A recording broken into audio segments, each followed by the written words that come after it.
নমস্কার বন্ধুরা, আশা করি সকলেই ভালো আছেন।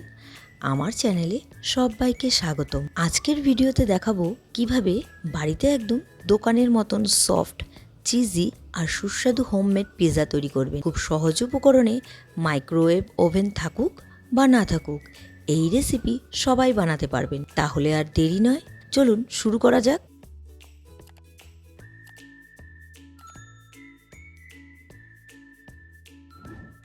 আমি হোমমেড পনির পিৎজা বানাবো, তার জন্য আমার লাগবে পিৎজা বেস। আমি একটি রেডিমেড পিৎজা বেস নিয়ে নিয়েছি। এটি আমি কেক শপ থেকে কিনে নিয়েছি।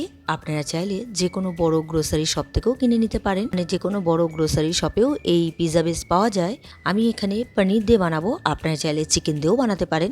আমি এখানে পনিরটা ছোট ছোট করে টুকরো করে নিয়েছি, আর নিয়েছি পেঁয়াজ, টমেটো আর ক্যাপসিকাম কিউব করে কেটে নিয়েছি। এবার আমি সব কিছু একটু বাটারে ভেজে নেব। আমি কড়াই বসিয়ে দিয়েছি, কড়াইতে দিয়ে দিলাম এক টুকরো বাটার। এবার বাটার দিয়ে প্রথমে আমি পনিরটা ভেজে নামিয়ে নেব। পনিরের মধ্যে আমি একটু সামান্য পরিমাণ গোলমরিচ আর নুন দিয়ে দিয়েছি। দেখুন খুব সুন্দর কালার চলে এসেছে পনিরটার মধ্যে। আবার পনিরটা নামিয়ে নিয়ে এবার আমি আবারও কড়াই বসিয়ে দিয়েছি, কড়াইতে দিয়ে দিলাম। এবার ওই কড়াইতেই আমি এক টুকরো বাটার দিয়ে প্রথমে ক্যাপসিকামটা একটু ভেজে নেব। ক্যাপসিকামটা একটু শক্ত থাকে, সেই কারণে আমি এখানে নুন দিয়ে দিলাম। ক্যাপসিকামটা হালকা একটু নাড়াচাড়া করে ভেজে নিয়ে এর মধ্যেই আমি টমেটো আর পেঁয়াজ দিয়ে দিলাম। টমেটো আর পেঁয়াজের কিউবগুলো একসাথে ভেজে নিচ্ছি, আর এর মধ্যে দিয়ে দিয়েছি সামান্য পরিমাণ গোলমরিচ গুঁড়ো। এবার ভেজে নেওয়া হয়ে গিয়েছে, আমি নামিয়ে নিলাম। এবার সব কিছু আমি রেডি করে নিয়েছি। আর এর মধ্যে আমি পিৎজা বেসটি নিয়ে নিয়েছি। আমি যেহেতু পিৎজাটা একটু স্পাইসি করব, সেই জন্য পিৎজা বেসের মধ্যে আমি প্রথমেই লাগিয়ে দিলাম সেজওয়ান সস। আপনারা চাইলে এই সেজওয়ান সসটা স্কিপ করতে পারেন। তার উপর দিয়ে আমি দিয়ে দিলাম পিৎজা সস। এই সব কিছু কিন্তু আপনারা যে কোনো বড় গ্রোসারি শপে পেয়ে যাবেন।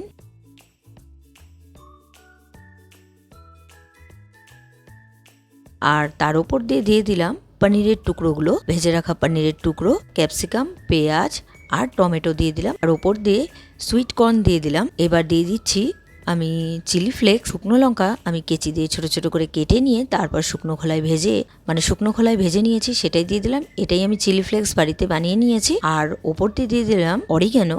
শেষে আমি দিয়ে দিচ্ছি চিজটা আমি গ্রেট করে দিয়ে দিলাম। যত বেশি পরিমাণে দিবেন ততই বেশি টেস্টি হবে, আর বাচ্চারাও কিন্তু চিজ খেতে ভীষণই ভালোবাসে। পিৎজা বেসটা রেডি করে নিলাম। এদিকে গ্যাস অন করে আমি একটি ননস্টিকের কড়াই বসিয়ে দিয়েছি। নিচের দিকটা মানে কড়াইয়ের নিচটা যাতে ফ্ল্যাট হয়, আর তার মধ্যে কিন্তু আমি জল দিয়ে দিয়েছি। খুব সামান্য পরিমাণ জল দিয়ে একটি স্ট্যান্ড দিয়ে বসিয়ে দিয়েছি। আর পিৎজা বেসের সমান সমান মাপের একটি প্লেট নিয়ে নিয়েছি, সেই প্লেটটা স্ট্যান্ডের উপরে বসিয়ে দিয়েছি।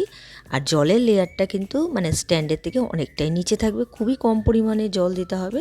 এবার আমি কড়াইটা ঢাকা দিয়ে দিলাম, আর গ্যাসের ফ্লেমটা কিন্তু একদম কম করে রেখেছি।